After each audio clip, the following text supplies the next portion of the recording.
We pray for better days.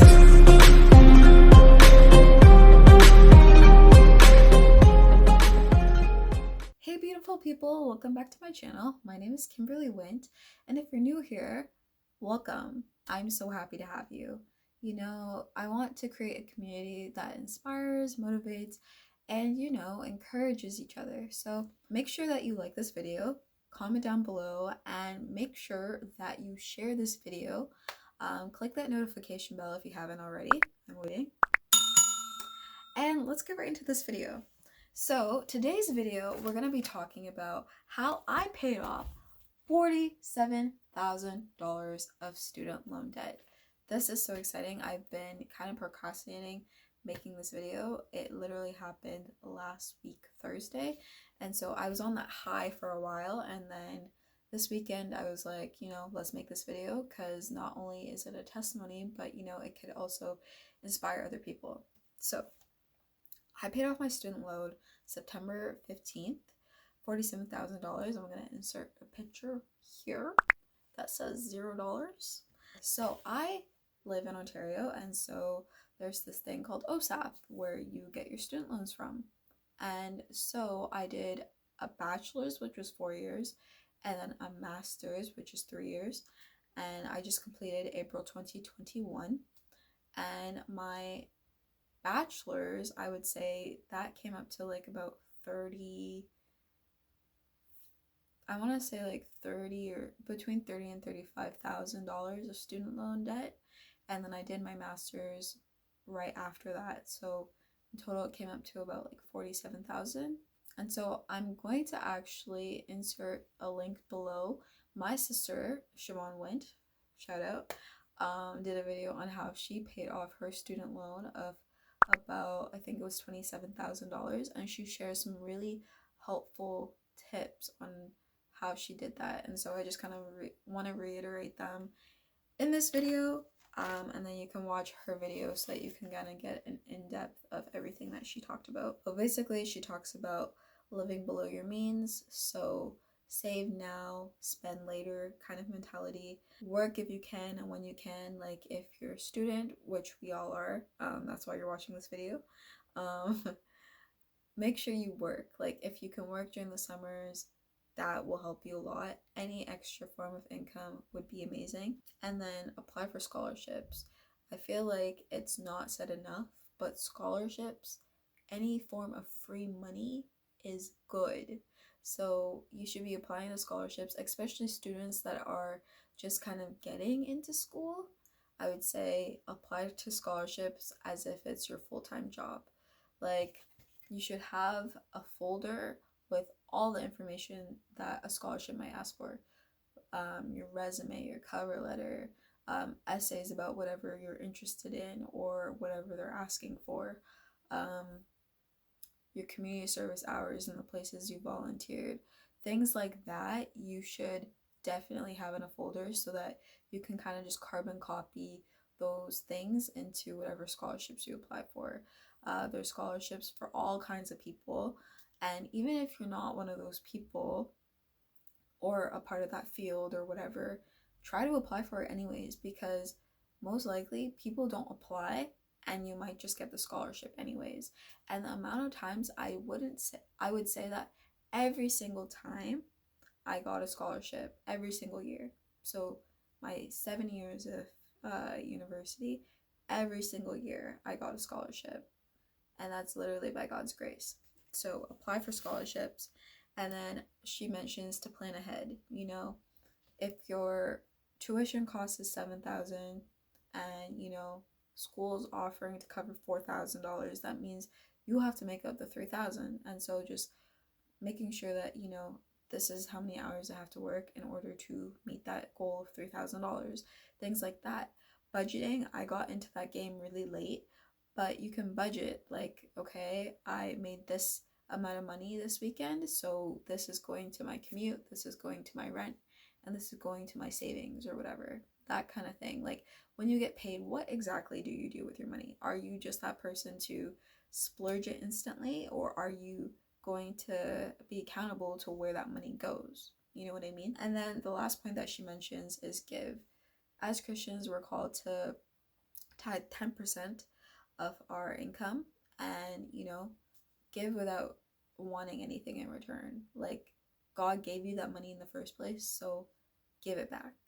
And I feel like things always work full circle. Like, all things work together for good. So if you're giving, God protects you. And do giving more than you have to. Like, give to people that you know, give to people that you don't know. Like, just give and don't expect anything in return, and everything will come full circle. That's all I have to say. But kind of getting into my story of me paying $47,000. So as of April 2021, my student loan came up to about 47,916. And usually you get that 6-month period where you don't have to pay any you don't have any interest charges. But provincial charges start 3 months before that. So they were starting to charge me interest starting August 15th. 47 cents a day. 47 cents. And I wasn't aware of this until very last minute, like about maybe September 5th. And I just got this urgency, like, hey, why wait until November to pay my first payment or to just pay it off? Why don't I just pay now? Because they're already charging me 47 cents a day, which came up to about $61 from August 30th to September 15th. $61 that I could have saved if I just paid it off earlier. So pay it off if you can. Most of my money was sitting already in my bank account. More than half of it was sitting in my bank account already. So why wouldn't I pay it? Why wouldn't I pay that $30,000 that was sitting in my bank account? Why not? So that's my question to you. Why are you waiting? What's holding you back? Anywho, so gave me the urgency to, pay it off. Like, there's no need for them to be getting that interest. I'm a person that believes that little things accumulate over time. So pay it off. But basically, I want to get back to how I got to this place where I was able to pay it off so quickly.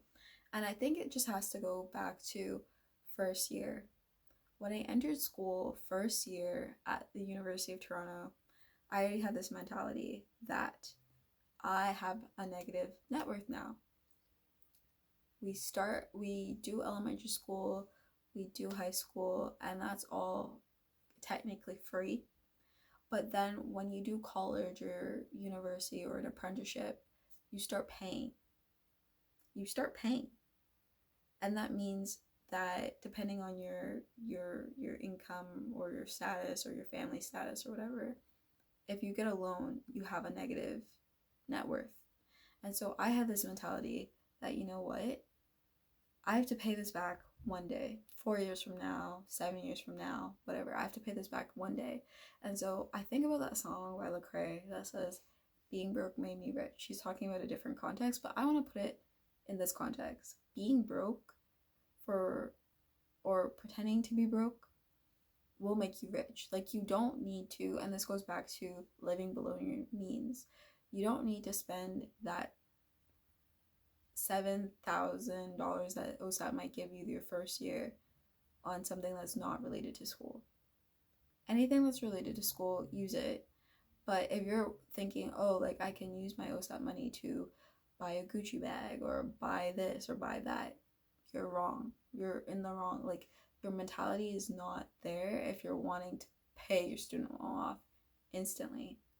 So be broke for a little bit. Like, we're students. You don't need to be, splurging on the most amazing things or eating the best meals or whatever. Like, live temporarily knowing that, in the future, your student loan will be paid off. And that's kind of the mentality I had. It's really just about sacrifice.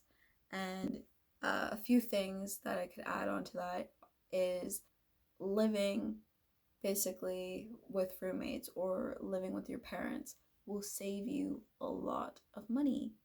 I did my undergrad kind of local, so I was able to stay at home, and that saved me so much money. so much money.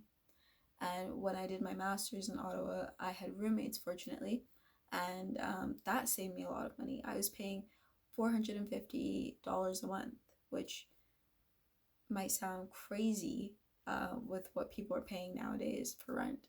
So live below your means by doing a few things like that. Your grocery bill, anything that you can cut, just cut it.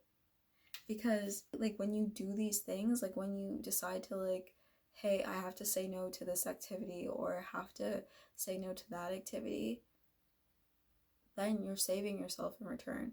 And yeah, it is a sacrifice. So you might lose out on a few relationships, you might lose a few things, but if you ask me now, do I regret anything that I went through? No. I even had the opportunity to travel to Brazil and Barcelona and some really amazing places over that period of time. And it's just really about how wise are you with your money and how like are you willing to spend it. When I was in Brazil, it wasn't like I was eating the most lavish things. Like, yeah, in a different country, yes, and I'm going to like, explore the city and explore. But if like your heart really isn't for spending a lot, then try not to. There are a lot of methods on like maybe how you can like spend less. So like people put cash in envelopes and just spend their cash that way so they know exactly how much they're spending. Make sure that you're not spending over your means. And that's kind of what I want to get at. Just this mentality of being broke isn't such a bad thing if you know it's only going to be temporary. And so that's kind of the way I did things, as well as the steps that my sister mentioned with scholarships. I applied for so many scholarships. I got scholarship from school. I was working for school, fortunately, and I was working another job on the side. Like, any form of extra income will help you, will save you, and will help you reach your goals of student loan freedom. So hopefully this video makes a lot of sense. Hopefully it inspires you, it motivates you, it encourages you that this is possible. I paid it off literally 5 months after I was done school, and so my student loan is due November 1st, I believe, and I paid it off 2 months before that, which is amazing. So honestly, guys, like, it's possible. You can pay off your student loan if you just think about the future and not necessarily about the present of like, oh, I have to have this or I have to do this. If you think about things with a long-term aspect, with the future in mind, you'll see better results in life overall. You might have to sacrifice something now so that you can reap something better later. And so I can say now, as of September 15th, that I'm debt-free and that I feel great. Like, I feel great. I can work towards building my finances and meet other saving goals that I have. But yes, it feels so great to be debt-free. So hope this video encourages you, hope it inspires you. I'm so happy that you are riding with me on this journey of debt freedom if you're watching this. And it's so possible, guys. Like, don't think like this is impossible. This is possible. Have a great day, guys, and I hope to see you in my next video.